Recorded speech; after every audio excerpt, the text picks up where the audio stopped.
Namaste. Hello all. Uh, Today we have a sort of new uh, episode. This was not planned in any manner. We are recording this from a special location. We are near Sri Aurobindo's ashram in Pondicherry. We had our darshan just a couple of hours back. We are there in one of the ashram guest houses. So we thought we'll record a quick informal episode. So today we have with us Murli. Murli is my friend and mentor in the yoga, and we have known each other for quite a while now, 20 plus years. We've known each other for 20 plus years. So due to many reasons. One is what one is because of what one has gathered in conversations with Murli, right? So we want to keep this simple to begin with, right? We don't want to get too complicated. Um, and as I said earlier, we don't have a proper recording place or whatever, so we're just sitting wherever we could to record this. So we want to start with the basics.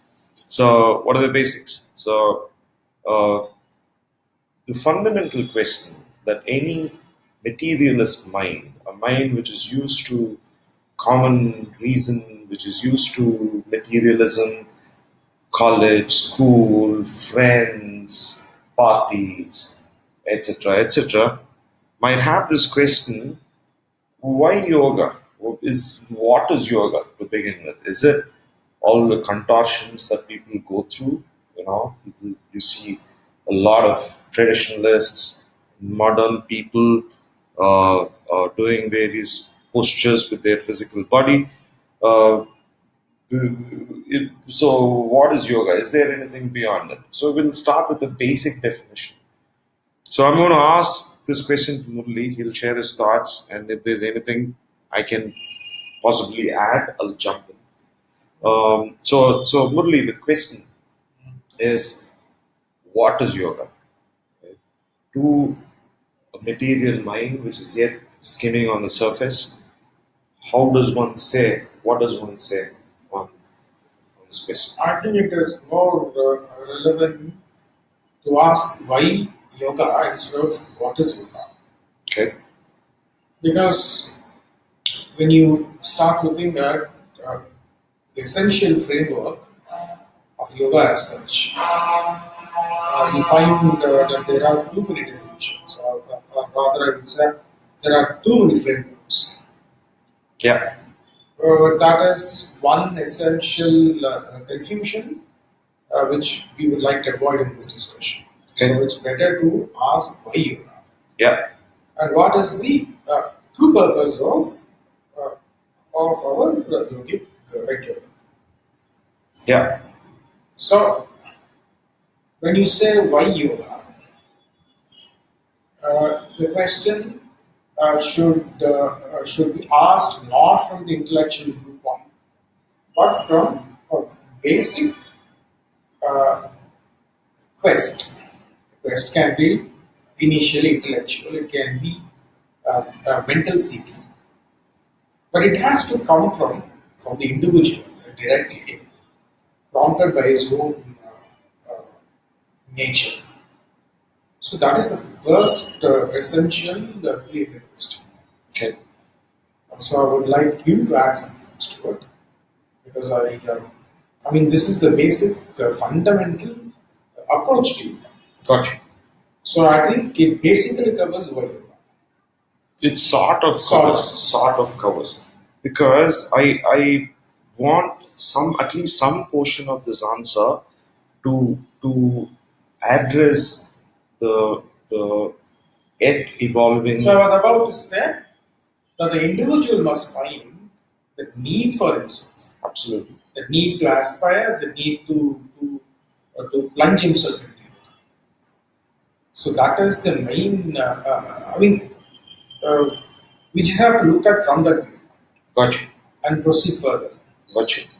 I think what you have said addresses, from a certain perspective, how what's the right starting point? What's the right attitude to right attitude for an individual to begin?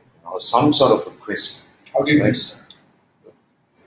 We'll get to that in just a moment, right? Some sort of a quest from within, even if it's an intellectual quest, to look for something, to seek something, right? Now, now I would add a little to that, in the sense of, there's there's always a to someone who has lived, maybe not long enough, but who has lived intensely enough in any endeavor, whether it's mental, physical, being a intense sportsman, intense poet, intense I don't know, lover, whatever. You One tends to see that there is something beyond that. There is something beyond. You just have this intuitive sense, right? When you read a fine piece of poem, there is a there's a cluster of words, but the meaning of the poem comes and hits you like a thunderbolt. You do not know what it carries. You sense that this has come from elsewhere. So, And there are so many little events like that which puts a sort of uh, hypothesis in your head that there is a beyond, which is the best of everything that we have possibly known in life. And yoga is could be one of the ways in which you could sort of get access to it. Though you're not able to define what that beyond is, what it can do to you, there is a it's like the real world fantasy goals. No one knows how the elvish lands are going to be, but the hobbits have heard that the elvish lands are so glorious, they're beautiful, and they hope to see it sometime.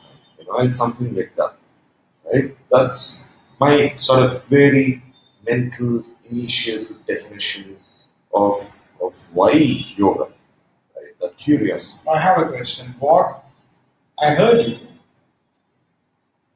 and I would like to add this perspective. What actually propelled yourself or your quest towards yoga? What exactly? I think it was a conversation that we had many, many years back, right? Right at the early stages where there was a statement that was being made. I don't want to get into details of what that statement was, but but though I used to be sort of standard religious for exam purposes sort of attitude, as in I would go to temples whenever there's an exam, pray for getting through the exams or whatever. There was nothing more. But that statement that day put a thought in my mind saying, if this if this hypothesis were true, if what you were saying is true, if there is a God, if there is something like that at all, if there is an active principle that listens to you, that responds to you, etc. The sense was that isn't it a utter waste of existence not to go after it? After all, it's the best possible prize that one could win in this world. You mortal wins the infinite, so to speak, right? So there was that sense that if it is there, and if you're not putting that effort, then isn't that a crime? It was just that what made me begin that sense of a quest, saying let's go dig in and find out what's there. Right? That was the big thing for me. For me, it was imagination first and faith. Imagination because I started believing in something greater than myself, which was not there, but I imagined it to be there. At one point, all my imagination, converged into a sort of a little spark of faith. Then there was a little change with it. It was it was yet religious, mostly, right? Not something of the spiritual character. But as it evolved, it became something else. So I don't think it is the same pattern for people. Absolutely. So Absolutely. it's my curve. Absolutely. So each individual is unique according to Aurobindo and another. So each individual constitutes a certain possibility and a certain difficulty. So each individual has to work out things according to his own fashion, according to his own nature. So I would say that we have worked the things according to our own swabhava. Absolutely. And so the why became more prominent. I think it was in that library, Yeah.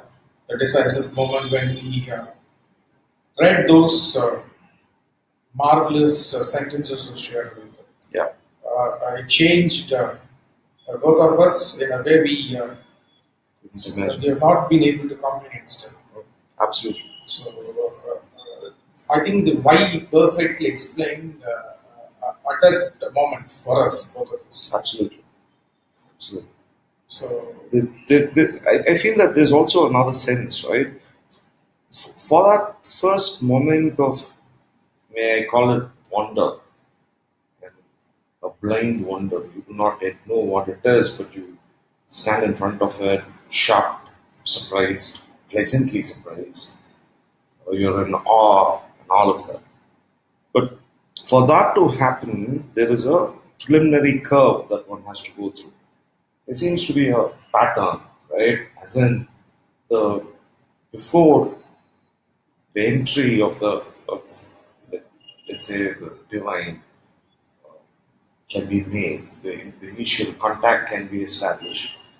There's a certain sort of quest. There is a either a longing, or there's a vacancy, or there's a quest for something more that is not easily satisfied with whatever is there in front of it currently. It's always looking for more. Now, I think it's at that cusp, that meeting point of open mind and heart and whatnot, um, and the answering grace or the answering contact from somewhere, that sort of initiates you onto the path. and I have to bring in the mother to explain the why, Mhm. because why is more complex than what. When a child asks, "Why can't I fly?" This is the precise example mother gives. Mhm. Child asks, "Why can't I fly?" And usually the parent would say, "You're not supposed to entertain those thoughts." The mother says that's wrong. You're supposed to tell the child that you can fly.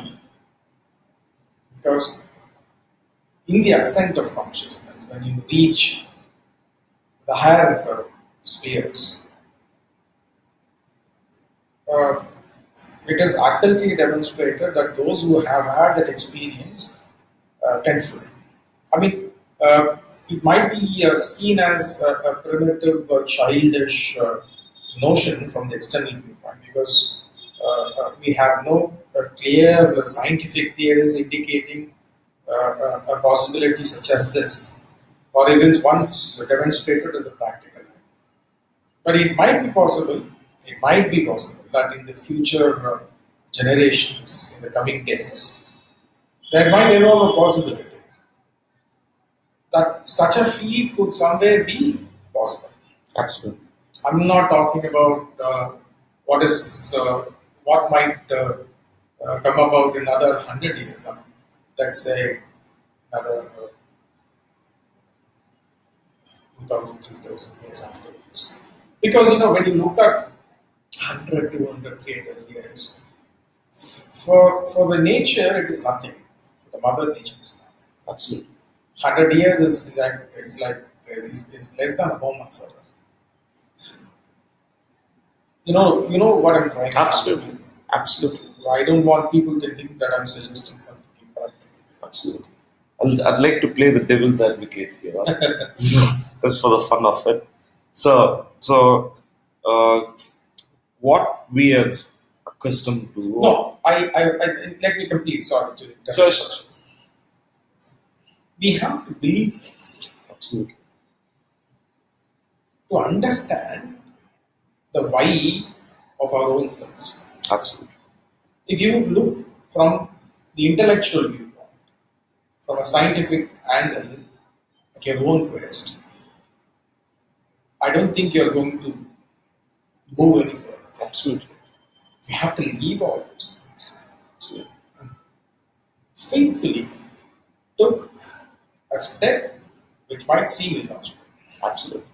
And it is in this illogical, in this mundane, this stupid step lies a supreme personality. Absolutely. So this is exactly what I wanted to convey. Absolutely. Absolutely. And back to that little point about you have to believe you can fly, um, and perhaps lay the foundation stone for someone, as you said, to be able to work it out 2000 years hence. This is one way to look at it. But for someone who's acquainted more with something more the traditional Western materialist mind, whether it's gadgets and all the fun stuff, um, let's say the Vedantic literature or the Tantric literature, um, Patanjali very clearly speaks of in his yogic siddhis. He says there are 8 siddhis, which makes a man as the divine, which makes a man as God. And one of those 8 siddhis is the ability to become very light and transport yourself from one place to another. So maybe it's not flying, but traditional yogic literature, both from a possibility perspective and from a demonstrated, the various saints and rishis and whatnot appearing in all weird places where they're not supposed to be, is perhaps enough for the person in yoga and for the one who has faith. But as you said, it is perhaps not enough for the scientific material mind, which wants to bring its, I don't know, thermometers and its stethoscopes to measure how the hell you're going to fly, right? Where's your wing? I haven't seen a wing, so I don't think you can fly. And there is this example of Sri Aurobindo leaving his body and visiting one of his disciples. Obviously, the disciple felt his presence. Absolutely. And the next morning, he wrote Sri Aurobindo asking if he had visited him. For which he said, yes, I did visit you. Absolutely. And the question, like, how is it possible? That was the question he asked, right? And he said, if you leave your slippers and go back to your, go into your home and eat and sleep, it's perfectly logical. But if people say that you can't leave your body, like you leave your chippers, it is considered an aberration. Aberration, a heresy. Because it is not visible to the naked eye. naked eye. Yeah, and not measurable with Yes. the apparatus of reason, right? Anyway, so that was interesting, sort of small detailing of one particular point. I think we'll go to the next question, right? So we have sort of defined what is yoga, why yoga, sort of at a very high level. We'll perhaps need another 10 lectures like this to get to the nuances of the definition itself, but we'll do this one step at a time. So, having covered what is yoga, why integral yoga? Can you give me, can you give our listeners a sort of very quick high level overview? We'll get to the details in just a moment, but a high level overview of what is the integral yoga? What makes it different? Why this weird name, integral, weird prefix attached to it? It is integral yoga is yoga plus. It's as simple as that. It includes all the important, indispensable aspects of the traditional yoga. Yeah, Plus, it brings in the possibility of a terrestrial transformation. Not only the terrestrial transformation, the transformation of the physical consciousness, the bodily consciousness. In the traditional yoga, uh, the body is considered to be an impediment. yeah, that we know. That it's something that has to be gotten rid of.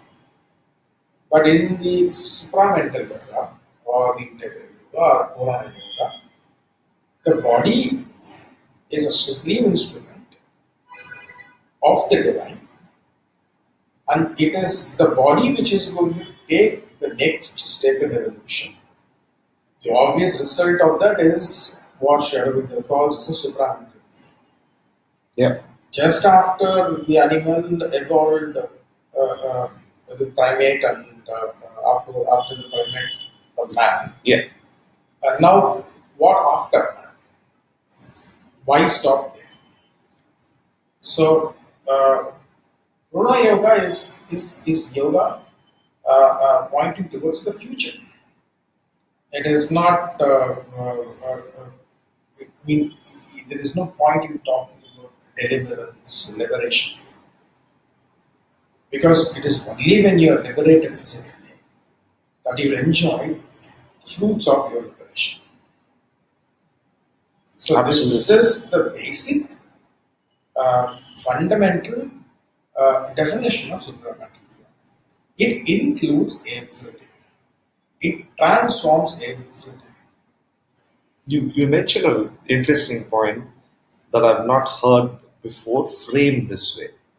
You said it's only when you are liberated in the bodily consciousness you are able to enjoy the fruits of your liberation. Right? That's a very unique framing. So let's catch on to that. Let's latch on to that, right? So by liberation, I'll just use the um, let's just dwell for a few seconds on what do we mean by this term liberation or moksha. So people use this term moksha a lot. Gets bandied about. Every jackass who dies is said to have attained moksha. They put an advertisement in the papers that he has gone off to moksha. Now that seems dumb. He's a businessman who's Even those are taken to the feet of yeah, Vishnu. he's attained to every idiot and his grandmother has attained to the feet of Vishnu. It seems a little, what do you say? It seems like cheating for most. But anyway, we'll skip that piece. So let's this a small quick definition of what is liberation slash moksha.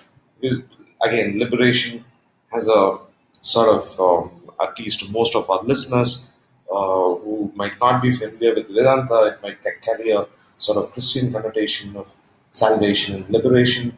So let's say anchor this to moksha. What do we mean by moksha? We have to quote Gita here. Gita simply says that if you are free from desire, if you are free from attachments, you immediately attain to moksha. I mean, that is very basic. If you are free from the compulsions of life, if you are not attached to anything, if you live only in God, that is true liberation. But it's only half of it.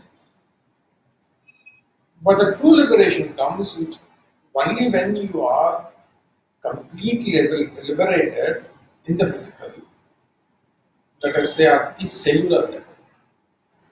Because at the cellular level, it is not desire or attachment as we know them.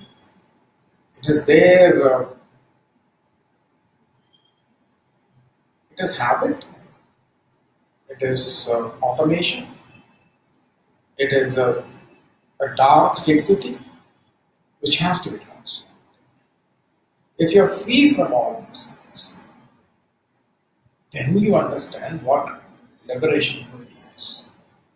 Then you understand what immortality truly is.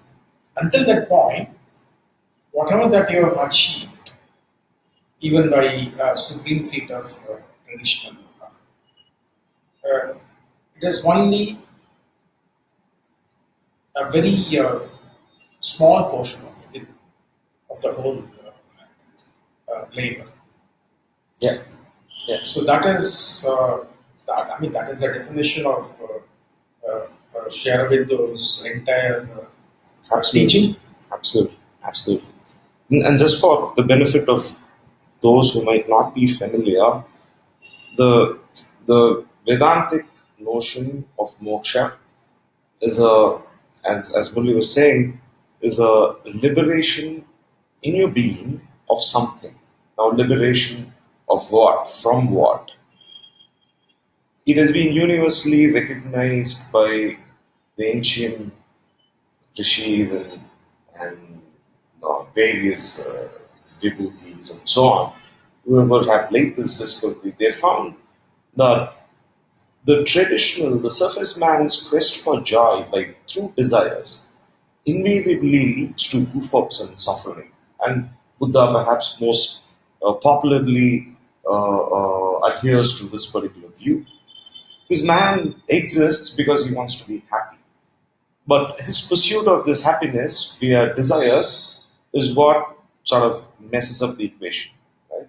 So some of these ancient psychologists or rishis, as we like to call them, have figured that if you work through this tangle, not fall for these petty desires, there is a poise that you can hold within your being at various levels. Could be in your mind, could be beyond the mind, and so on. There is a place where you can go anchor yourself, where even without desire, you have the ananda, the joy that is possible from your existence. You have the power to act. You have the knowledge to do something.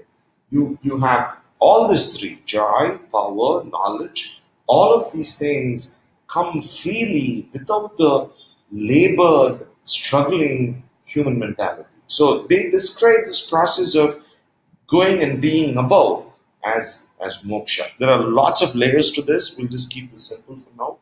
So moksha is a liberation.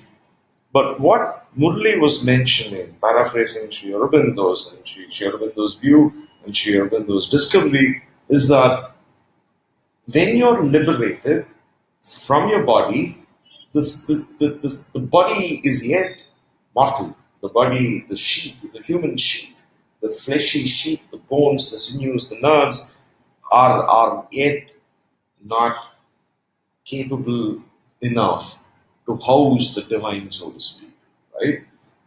Now, what moksha or liberation that Sri Aurobindo speaks of is not to cut the cord of life by pulling your individual soul, your atman, away from the play of existence, but to stay there, to bring the divine in, and to conquer every layer, just like the Gayatri mantra helps the divine station himself in the mind plane and conquer everything below.